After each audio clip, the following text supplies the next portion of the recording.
Kawhi Leonard is back, and there are a lot of questions about his status and how he's going to be in this upcoming season. Will he be the same Kawhi Leonard? Will he still have the same first step and burst? Will he be able to defend at the same level?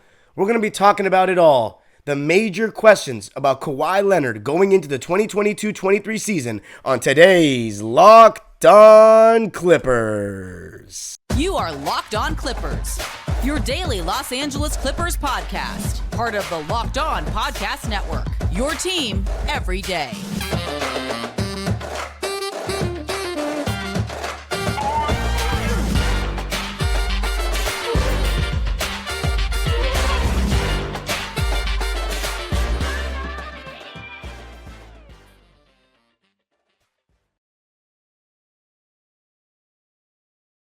Yes, sir, you are locking in with the Clips. Thank you for making Locked On Clippers the first listen of your day. Your team every day. I'm your host, Darian Vaziri, longtime Clipper fan for 18 years. Have my own YouTube channel I started to talk about LA basketball and specifically Clipper basketball after the games happen. And of course, taking vlogs at LA sporting events that I go to because I'm such a big LA sports fan. That includes Clipper games, including 23 games from last season and the entire 2021 playoff run. You can check that out, Dime Dropper on YouTube.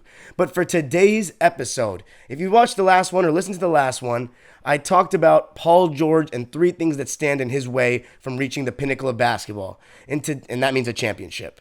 In today's episode, I'm going to be talking about the other superstar on the Clippers, the main man, KL2 himself, Kawhi Leonard, coming off an ACL tear. So many people having doubts about him. Will he return to the Kawhi of old?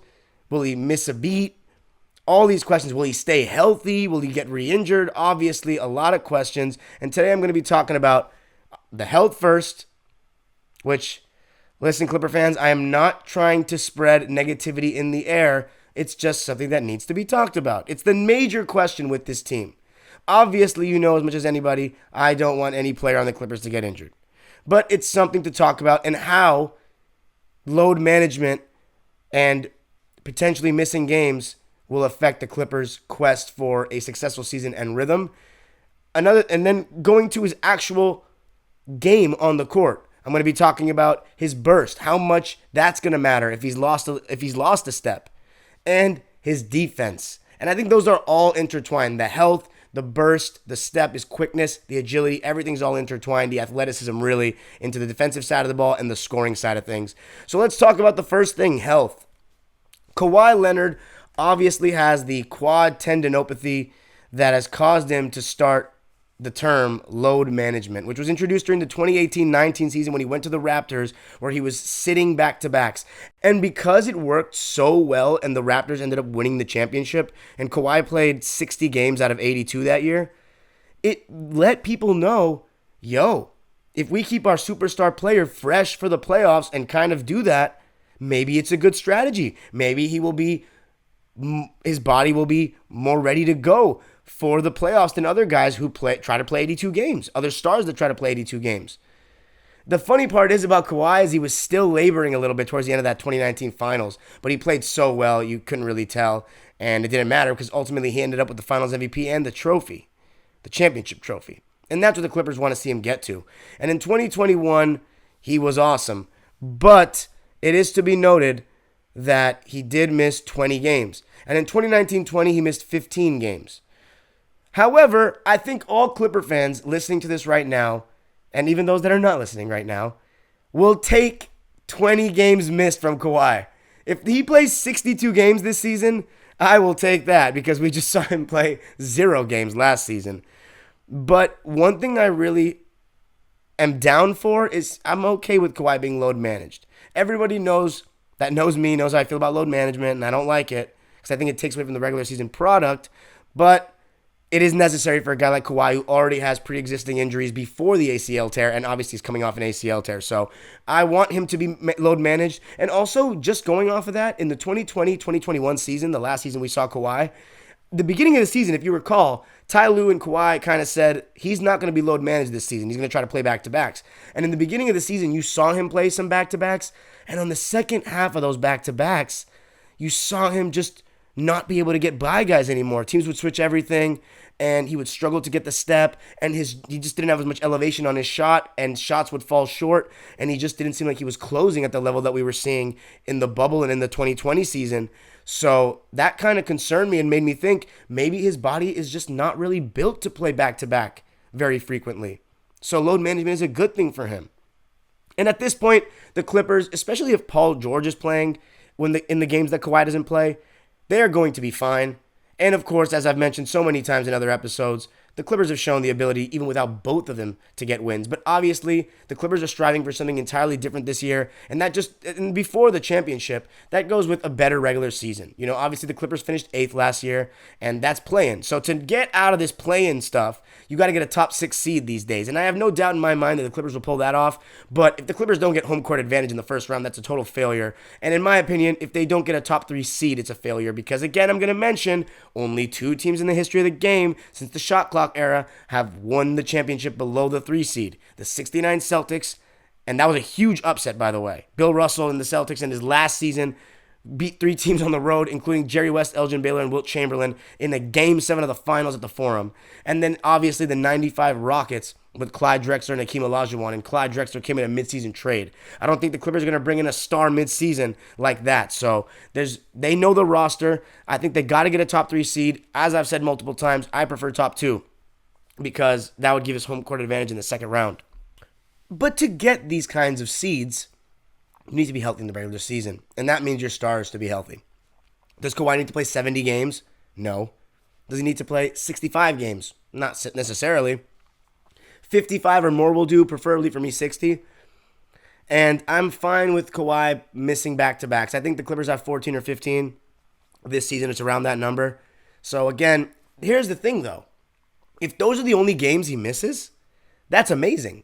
However, I don't think that's going to be the case. The thing is, we just don't want Kawhi Leonard, as Clipper fans and as basketball fans, to sustain a major injury. Like a serious injury, obviously. So I'm not even going to go into depth about that because I just don't even spread that energy in the air. But one thing that hurt about the 2021 season as opposed to the 2020 season, and I think Kawhi had a slightly better regular season in 2020, even though the numbers are basically identical. No, he actually averaged 2 more points in 2020, his first season with the Clippers. He was more efficient, though, in 2021. The thing I liked about him in 2020, though, was because he played 5 more games, and that's because he didn't really have any real injuries. He just did the load management thing. Whereas in 2021, if you recall, for a while it was just load management, and then there was that game against the Celtics where he got injured right before the game, and then there was the stretch in late April where he missed 8 out of 9 games with a sore foot. And that had me really concerned when the home stretch of the season was coming up because the Clippers were like 2 games out of the number 1 seed in 2021 at that point.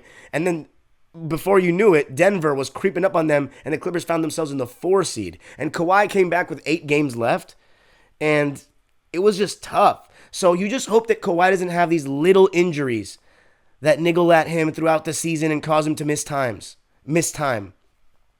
So fingers crossed that he stays healthy like that because that also is going to interrupt his progress in terms of getting back into the rhythm that he needs to get to that level that Clipper fans want to see him at, which is right in that best player in the league conversation. And to do that, I think he's going to need to not be interrupted by injuries because there's nothing worse than trying to come back from an injury than to get re-injured and have to try to work your way back from that injury. So obviously, I'm just, again, I by the way, shout out to the subscriber or commenter from the last video that commented on the YouTube and said, I didn't like this episode. The bubble and injuries are in the past. Absolutely, the bubble is in the past. But injuries is something you cannot predict, and it's worth talking about it because it's the major question mark with this Clipper team. Every single person I talk to, every single conversation that you probably get into about the Clippers right now, it's, oh, if Kawhi and Paul are healthy. So it's a huge concern, clearly. And I'm going to be real, guys. If Kawhi Leonard doesn't stay healthy for the long haul this season, there's going to have to be serious questions asked after this season. But I'm not even going to spread that energy. Kawhi Leonard, hopefully, Jason Powell, the team, the physios, everybody in the medical staff of the Clippers does their part to keep him healthy and keep him fresh. And obviously, you're going to need some luck. A lot of it's freak accidents, these injuries in sports, guys. And hopefully Kawhi has the good luck going his way this season because if he just sits back-to-backs and it doesn't get any little injuries throughout the season, then I think he's going to be fantastic. And again, I think it's going to be a minutes restriction in the beginning. I think it's going to take time for him to work his way back into his best form. But what would be great is if he starts out with no setbacks and you slowly start to see him get into his bag. And speaking of his bag, I think injuries affect one major thing, especially at the age that he's at: athleticism, quickness, agility. I'm going to be talking about the question mark about his actual game. How much will the ACL injury impact him? Will he still have that first step? Will he still be quick enough to get by guys? Will he still be the same scorer that he once was? Going to be talking about all that coming up. BetOnline is your number one source for all your football, basketball betting needs. The 2022 World Cup is on the horizon, and you can place your bets on that and all major sporting events on BetOnline. Right now, Brazil is the favorite to win the World Cup with the odds at plus 475. Go place your bets on them. It's been a 20-year drought since Brazil's last won the World Cup, and that is the longest drought in their history. So chances are that history will repeat itself and Brazil will come out on top in Qatar. Place your bets. You go to BetOnline. You already know BetOnline is your number one source for all your sporting info and betting needs, with live betting and up-to-the-minute scores for every sport out there. You can even bet on MMA, boxing, and golf. And, of course, the upcoming MLB playoffs. Go Dodgers. Best record in franchise history. Just remember to head to betonline.net or use your mobile device to learn more. BetOnline, where the game starts. All right. Kawhi Leonard, obviously the main question is injuries, and hopefully none of that happens and he stays healthy. But when you come off an injury like that, a torn ACL, a lot of people question if you could ever be the same player. Now, the recent huge injury to major stars like Klay Thompson and Kevin Durant and how they've come back, and mind you, Klay Thompson was not just one injury. He tore his ACL and then his Achilles. So the two worst injuries in basketball back to back. And, he may not look the exact same way he did before he got hurt, but Klay Thompson just won a championship and had some really good games in that playoffs. But Kevin Durant is a little bit more of I'd say is a slightly easier comparison because he had the injury at the exact same age, really, as Kawhi, maybe a year or two older. And he had a more serious one. He had the Achilles tear. And he's come back great. He's still one of the best players in the world. Does he have the same first step he once did in Golden State and Oklahoma City? No. But it's still good enough to get by guys. And, of course, Kevin Durant is a very skilled player where he relies more on his just incredible size and shot making to rise up over the top of guys and get to his mid-range and get to his spots. Kawhi Leonard, while he's not as tall as Kevin Durant, operates in similar ways. He doesn't rely on his speed so much. He's never relied on his speed so much. Yes, he's got the ability to get by guys, and he had the ability to get by guys, but he's more of a get into your spots guy, mid-post guy. Honestly, goes to the post way more than Durant. Stronger, much stronger. Upper body and lower body. And that is one reason why I've been optimistic that it won't make much of a difference. So I'm going to talk about both sides of the coin. I'm going to go with the worst case scenario first, and then what I actually think is going to happen, and some encouraging things I saw by rewatching some highlights actually before this episode was recorded. So the worst case scenario is that Kawhi just has completely lost a step. He's lost some bounce. He doesn't have the same elevation on his jumper. And mind you, he's never had the craziest elevation on his jumper, but you need to elevate in order to get good looks. And if he doesn't have the same elevation, can't get the same step, and can't get guys on his hip as much, just can't get around guys, or even on his hip. There's a difference between getting around guys completely and then just getting guys on your hip. So at least you can create angles to exploit. If he can't even do that, then the Clippers are in trouble. He's not the same player. Paul George now becomes the best player on the Clippers. And they're doomed, probably. But I highly doubt it. And here's why.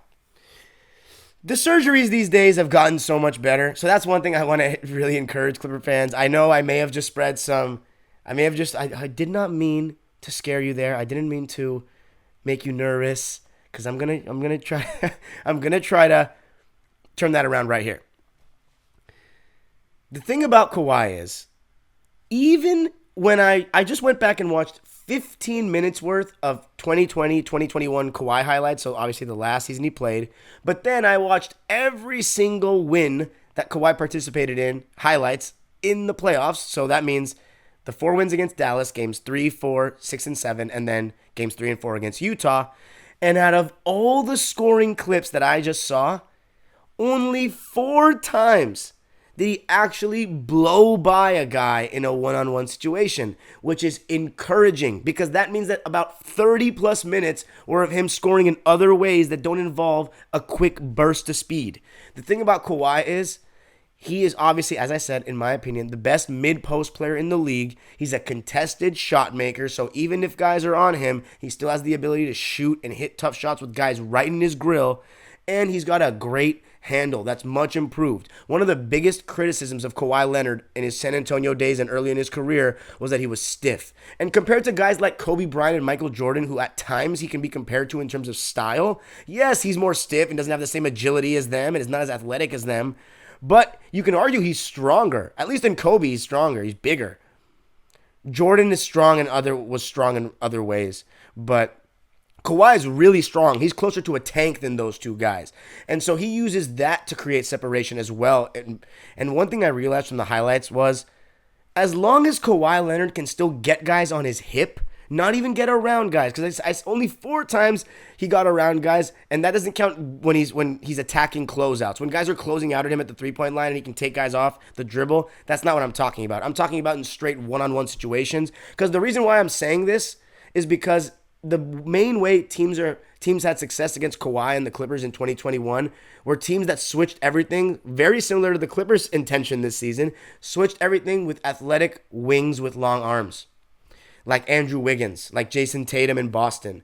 And it forced Kawhi to not be able to get around guys and take tougher 18-footers in the second halves, and he looked a little gassed. And again, some of those games were without Paul George, so it's not very I'm not saying that that's something that you're going to see this season if Kawhi returns to his best, but that's the way that teams had success against the Clippers, was switching everything and making Kawhi go one-on-one against elite wing defenders. Now, that's why I bring it up, because the 4 clips I saw Kawhi get around guys, one was Rudy Gobert, one was Boban, and then the other 2 were the dunk against the rip through against Royce O'Neal and slam on Derek Favors in Game 4 against the Jazz that I was at. That poster was filthy. And then the other filthy poster he had that season before the Maxi Kleber one, the famous one where he had that picture with Paul George and Marcus Morris screaming at him. Against DeAndre Ayton in the regular season, he ripped through right by Mikal Bridges and dunked on him emphatically. But again, sometimes, and this is actually a real question. Sometimes Kawhi would have these moments and has these moments where he just finds a random burst and just rises over the top of guys. He just started the game all of a sudden. And I wonder if he's still going to have that explosion, because one thing I noticed from these highlights is that when Kawhi oftentimes got to the restricted area, he would punch it down. He would just punch it down. Will he still be able to dunk with that frequency? That's what I'm interested in.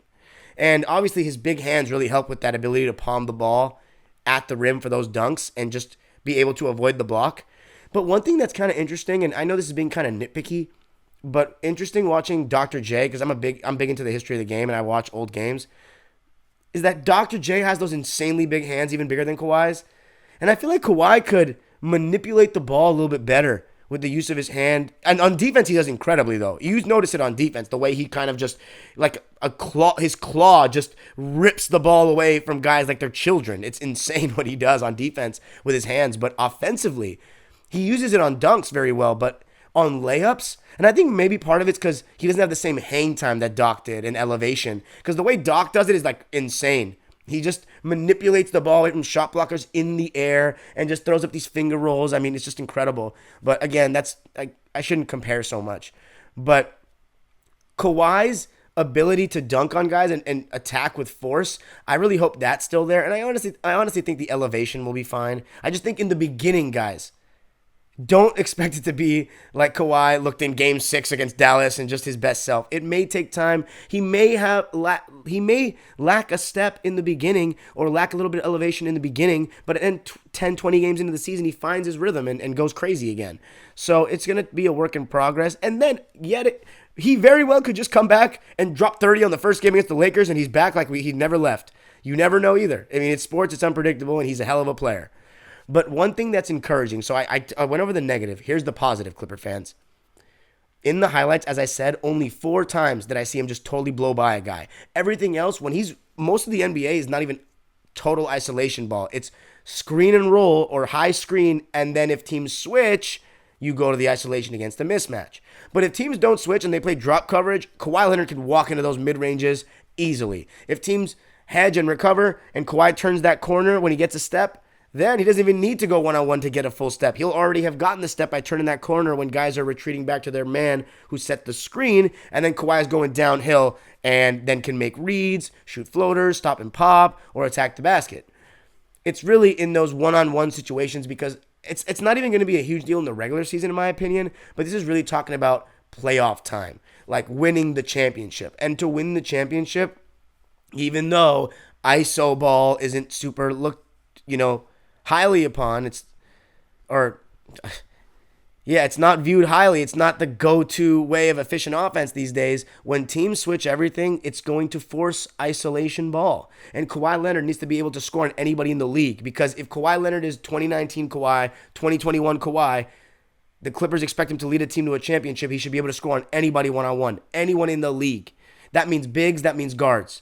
And against guards, he's going to go to the post. And I love that about him. And that's what I love, is that he has such good post game that the losing a step or the elevation, this and that, it's not even going to even matter that much. He's going to be and I think that's part of the reason why he got even bigger. I think he knows he's going to have lost a little bit of a step, and he's like, you know what, I'm just going to create more separation in the post. I'm just going to put my shoulder into guys, because this was the encouraging sign. He had guys on his hip, even when he didn't get totally around them. The majority of clips when he was facing up and driving, he had guys on his hip and just leaned into him, put his shoulder into his chest. Hoopers, young hoopers listening, if you're watching, next time you watch Kawhi or any elite offensive player, watch the way when they get them on their hip, they put their shoulder into their chest and take away the angle for them to block a shot, and it keeps them grounded. And Kawhi Leonard's really good at using angles in every sense, whether it's in the post, whether it's on the drive. Even though he's not the quickest guy in the world, this is how he gets his money. This is how he gets his buckets. So he was going at guys like not even just guards and forwards, like Maxi Kleba on his hip. He wasn't able to get by him all the time, but the way he just kind of shrugs him out the way or puts his shoulder and moves him out the way like a bulldozer, almost like LeBron did in Miami, is just, or LeBron still does now, to be honest, is a work of art, and it's beautiful.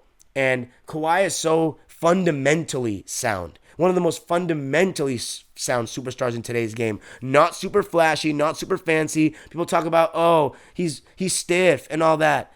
Kawhi Leonard in the last 5-6 years has gotten so much more wiggle to his game. And when he's in the zone, like he was against Dallas in Game 6, you see it come out. And when he starts getting in that zone and starts shaking and baking, you can just see the confidence when he releases the ball, the way he follows through. I mean, again, I don't mean to sound like arrogant or anything, but even people that just play pickup basketball, you've probably been in that zone where you feel like every shot you take is going in. You can feel it's good by the second it leaves your fingers.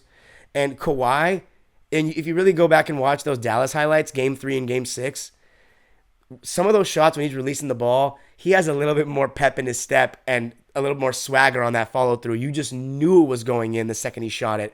And when he gets into those modes, you see the full wiggle come out and the bag show on full display. So in my opinion, the encouraging signs and the main thing to take away from this, guys, is Kawhi Leonard was never the quickest guy in the world. He never relied extremely heavily on his first step. He was more an angles guy. Just get guys on his hip. If he can just get guys on his hip, he's even stronger now. He's going to be able to create that separation, go into their body, and just move them aside like they are cones. So, I think, guys, when I watched those highlights, I was more encouraged about Kawhi, that he's going to be fine. Truly. So, as Clipper fans, you got to disregard the negative and only focus on the positive. And so that means forget what I said in the beginning of this segment. And at the end of this segment, I'm going to be talking about, going into the next segment to close out the show, I'm going to be talking about defense. Kawhi Leonard, often known as the best two-way player in the league. I honestly did not even hear the term two-way before Kawhi Leonard's rise to superstardom starting at the 2014 finals against the Heat. I'm going to be talking about what the stuff I just said in terms of losing a step, all that, means for the defensive side of things. All right. So Kawhi Leonard has been known as one of the best wing defenders of his generation in his prime in San Antonio, in his defensive prime, I should say. One of the best of all time. Did such a great job on LeBron in the 2014 finals, which led him to win finals MVP. Now, obviously, since he's become this incredible offensive force, his load on defense has decreased. He usually guards the best players only at the end of games. But with the Clippers, even though he's been a very good defender and he's fantastic help defending, he has great defensive instincts, he has great hands, he's a good rim protector in terms of for a forward rotating at the rim, and he's a very solid communicator on defense. Yes, I know communication and Kawhi Leonard don't usually get correlated with one another, but if you actually watch games and pay attention to this, and again, that's the beauty of having these 1080p HD TVs and quality content these days, is you can literally see their lips moving out there. And Kawhi Leonard, especially when Ty Lue took over, even made an added effort to be even more vocal on the defensive end. So Kawhi, all that stuff, rotations, help defense, off-ball defense, I think he'll be fine. It's really, will he be able to guard those elite guys way down the line in the playoffs again? Because the turning point in the Dallas series was when Kawhi Leonard in Game 6 and 7 was like, look, I'm not just going to switch when someone sets a screen for Luka. I'm going to fight over that screen. We're going to hedge it. We're going to blitz him, but I'm not switching off of him. And it totally made a difference. So Terrence Mann, in my opinion, is the guy that's going to be deployed on the other team's best players more often than not. Because even though the Clippers are going to do switch everything schemes all the time, and that's going to give Kawhi rests on defense, because if a guy, let's say Kawhi is guarding De'Aaron Fox or something. He won't be guarding De'Aaron Fox like mainly to start games at least. But let's say someone comes and sets a screen. Okay, Paul, you guard him for now. I'm chilling. And that's the beauty of switching everything. It doesn't make one guy have to just fight through every single screen. So Kawhi's going to get rest in that sense. But Terrence Mann really is the only guy that I'm very, very confident in that can do the best job on guys like Steph Curry, Jamal Murray. Because Robert Covington and Nico Batum, as good of defenders as they are, they're not the best laterally against quick guards. They're better off ball, and they're good getting over screens because they have long arms. But in terms of one-on-one, ISO at the top, let's dance. Nico has gotten torched by certain younger players at times, which is normal. The guy's like 34. And he's very good at defense for his age anyway. And Robert Covington is better off the ball as like a roamer as well. Kawhi Leonard and Paul George, honestly, are probably better on the ball, but they're going to be conserved at times throughout the season and many times throughout the season. So Terrence Mann, I think, is going to have a huge responsibility to guard these great players. But in the playoffs, it might be time for our guy that we consider the best two-way player in this generation to go out and guard the stars of the other team for stretches. Will he still be able to do that even though he come off an ACL injury? And I think if more than anything, that's what I'm interested to see. Will he still have the same lateral quickness?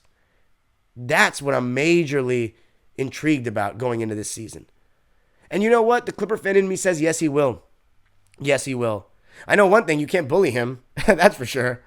But that's what's going to be interesting to see. Can Kawhi still guard those quicker guards? If we're switching everything, Clippers switching everything, and they're playing the Cavaliers, can he stick with Donovan Mitchell and Darius Garland in the perimeter? I mean, he has length. He can recover well. He has good hands. He has good instincts. Plays angles well. But we'll see. I think that's a major question mark, though. I still think Kawhi will be elite. Will he make all defensive teams? That's kind of more about how many games he plays. But there are some questions to be asked. Overall, ladies and gentlemen, I think Kawhi Leonard is going to be great. I'm really excited to see him play, as everyone else is. I think he is going to be, and this is just a Clipper fan in me talking maybe, but I think he's going to still be arguably the best player in the NBA. And if he is, the Clippers have no excuse not to win the championship. I'll even go a step further. He'll be the best player in the NBA this season. Screw it. I'm saying it right here. Because that's what I believe the Clippers are going to need to win the championship, point blank. So, Kawhi Leonard, you came here for a reason, man. It's time to bring it home. I just hope that ACL surgery was great, and I hope he's the same player, and we're going to find out very shortly. And even though he's not going to be playing the first preseason game on Friday against Maccabi Tel Aviv, Paul George and him and John Wall won't play. So we're going to see a lot of Luke Kennard, Terrence Mann, Brandon Boston. That's going to be fun. And it's going to be so exciting for me after all these episodes to finally get to talk to you guys, or talk to you and tell you about a game, Clipper basketball, analyzing the actual film, the tape, what I love to do. And if you want to follow me on this entire journey, guys, because, oh boy, it's going to be exciting. It's going to be a journey. The most anticipated season in Clipper history.